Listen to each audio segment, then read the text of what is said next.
Hello, everybody. Appreciate your time. Thank you for tuning in. Great day today. Evening is approaching right now. But I had a great question for you. Now, I really want you to be honest, and I really want you to consider the question that I'm asking, and of course, some resolutions to resolve it and stop all the madness, folks, on the sales floor. The question is, are you in control of your customers, folks? Are you in control of them, or do they control you with their money? Do their money control you like a bone controlling a dog at the dog track? The dog runs around all day or all night for that bone, never will catch it. But the bone continues to go around the track, right? Now, sometimes we can get like that when the customer continue to push us around. What they do? Well, they say, I'll be back tomorrow. I'll be back next week at such and such time. I'm going to buy something for sure. We know they're not buying anything. If they wanted to buy it, they would have been bought it. They would have bought it right away, but they come up with all these other excuses. Some are really serious about buying. Maybe they did do a credit app already, so they have some commitment if they ran your credit, or they let you run their credit. But they are still in control. How so?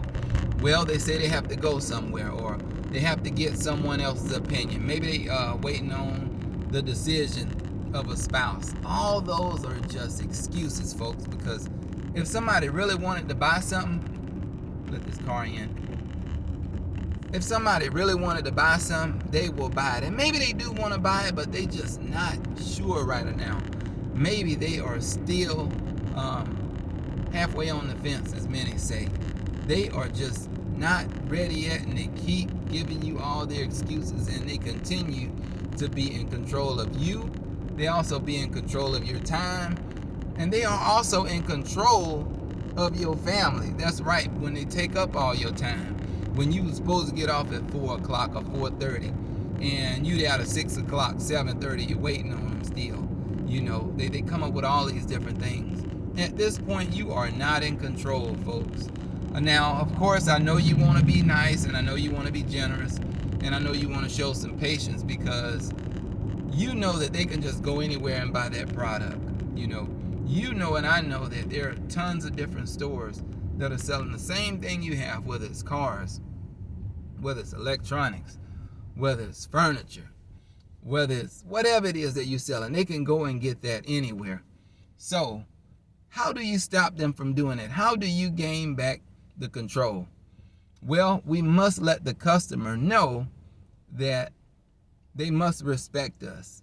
We must let that customer know that we are serious and our time is very valuable, just like their time is. If you was to go and grab them off their job, they wouldn't have it. If you were to tell them to disregard your family and come here and make a purchase right away, they wouldn't have it, folks. So they respect their own time, and many of them don't even respect their own time, but they most certainly don't respect yours. They are in control at this time. They are in control. And it's sad because they're hurting themselves as well. Now, we are not good salespeople if we can't gain control of the sale. Does that mean that you be rude? No. But we must be assertive enough to allow that customer to understand that you are the person for the job. You see, when you walk up in the doctor's office or the dentist's office, they're in control of it. And there is no amount of money or no procedure that's important enough to get them to drop whatever they're doing and come to tend to you or tend to a few individuals. You just can't do it. You got to go in, make an appointment, wait like everyone else, and then get the process done. Now, of course, there are different types of dentists, I should say, or tons of them, or tons of doctors, or tons of barbers. But at the same time, it doesn't matter if it was one on every block. You still will respect their time. And you're going to like the services that they do. I'll give you a quick story. I was in the barber shop a few weeks ago, and the guy was cutting hair. I think he had 2 other people in front of him, and he said after that I had to go and he had to go and pick up his daughter, and that's what he relayed to the man who came in with 2 young boys. Now, the man could have offered to pay him $10 more or $20 more, whatever the case may be. We know haircuts have went up. Sometime they're 15 or more down here, and probably everywhere else as well after the pandemic. But the point was, that barber was in control of the sale. That barber was in control of the customers, and there wasn't any amount of money that would get him off of his position, because he had to go and tend to some things, as I've said earlier. So, can you be like that? Sure you can. You can be the same way if you have business consistent enough to where if one person don't show up, it doesn't matter. If they have a $200 commission waiting on you, it doesn't matter if you're so busy. You have to understand that your time is more valuable than money. Your time is more valuable than money, than just waiting on them on when they're going to show up. Of course, we give them a time. We make it convenient for them, you know. We give them a time, we make it convenient for them. But at the same time, we make it to where if the hours are shut and the doors are shut, then that's it, you know. Again, I know you don't want them to go anywhere else if you're in business and you have to leave early, or and your hours of operations are still up. You don't want them to buy from anywhere else. I got you on that. But here's the thing right here. You make it to where they only have that experience with you. You make it to where they know they can't just go anywhere and buy that product and get the experience that they're going to get the questions that they need answered, as far as customer service, as far as warranty, as far as quality. They can't get that with anybody. But if they don't know any better, then they'll just buy the product from anybody. And think about this, folks. You're cheating yourself if they don't get it from you. Think about that. You're cheating yourself if they don't get it from you, and you're cheating them if they don't get it from you. Think about that. Think of all the people you know who have sold things.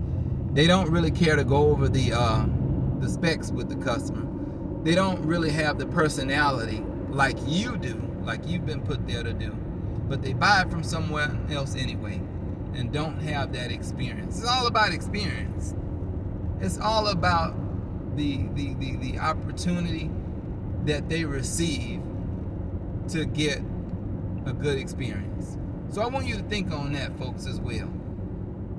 But the customer has to know this.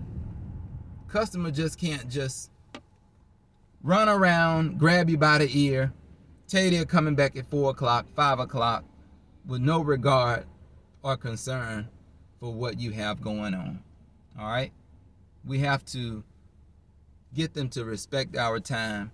We have to get back in control of the situation. All right? The dentists don't just do what the people want them to do when they want to do it. No. They make an appointment, they come in, and then they get a consultation, and then maybe hours later or days later, the process gets to rolling. And they pay them well on top of all of that.